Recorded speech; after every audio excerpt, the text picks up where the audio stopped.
Friends, 'big boss' హౌస్‌లో ఈరోజు నిఖిల్, యష్మి గురించి చాలా విషయాలను బయటపెట్టాడు. జరిగిన విషయం ఏంటంటే, అర్ధరాత్రి గేమ్ అయిపోతుంది. లైవ్‌లో లైట్స్ ఆఫ్ చేసేస్తాడు 'బిగ్ బాస్'. అయితే నిఖిల్ ఏమో నబీల్ దగ్గరికెళ్ళి యష్మి గురించి మాట్లాడుతూ ఉంటాడనమాట.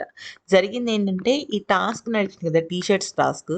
ఈ టీ షర్ట్స్ టాస్క్‌లో యష్మి చాలా రౌండ్స్ అన్నీ సింగిల్‌గానే ఆడుతూ వచ్చింది. అంటే అందరిది చింపుతానని జెప్పేసింది. ప్లస్ తనకెవరు సపోర్ట్ రండి అని కూడా తనెవరిని అడగలేదు. సో, ఫైట్ చేసింది. అయితే ఫైట్ చేసిన తర్వాత యష్మి కంటెండర్ అయింది. చివర నిఖిల్ అండ్ రోహిణి ఇద్దరు కూడా కంటెండర్స్‌గా మిగిలారు.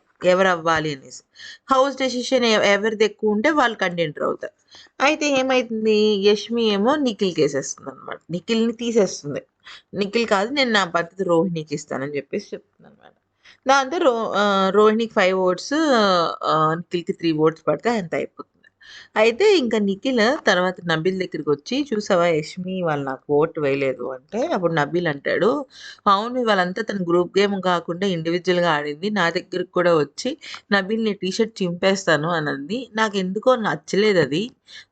ఇప్పటి వరకు తను మనతో ఉండి సడెన్‌గా వాళ్ళెవరో వచ్చి నువ్వు గ్రూప్ గేమ్ ఆడుతున్నావంటే, అది తను నమ్మి సడెన్‌గా రాత్రికి రాత్రే రూట్ మార్చితే తనదే తప్పనుకుంటారు గదా అందరూ" అంటే, అప్పుడు నిఖిల్ అంటాడు, "లేదు, మొత్తం 8 నామినేషన్స్‌లో 4-5 నామినేషన్స్ అందరూ తనని గ్రూప్ అన్నారు.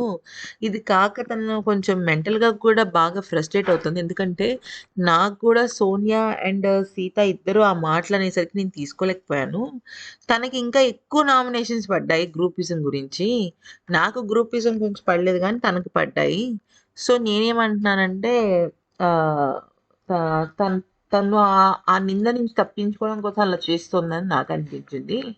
లేకపోతే తను మన వైపే ఉండేది కదా! ఎందుకంటే గౌతమ్‌కిను, పృథ్వీకి గొడవ జరిగినప్పుడు కూడా తను నాకే సపోర్ట్ చేసిందని జెప్పేసి చెప్తూ ఉంటాడనమాట. అయితే తనలా చేసినా కూడా నామినేషన్స్ నుంచి సేవ్ అవ్వాలనే చేస్తోంది. బై గాడ్స్ గ్రేస్ మనం ఎవరం ఎలిమినేట్ అవ్వకూడదు అని జెప్పేసి అనుకుంటూ ఉంటాడనమాట నిఖిల్. అంటే నిఖిల్‌కేంటంటే యష్మి ఎలిమినేట్ అవ్వడం ఇష్టం లేదు.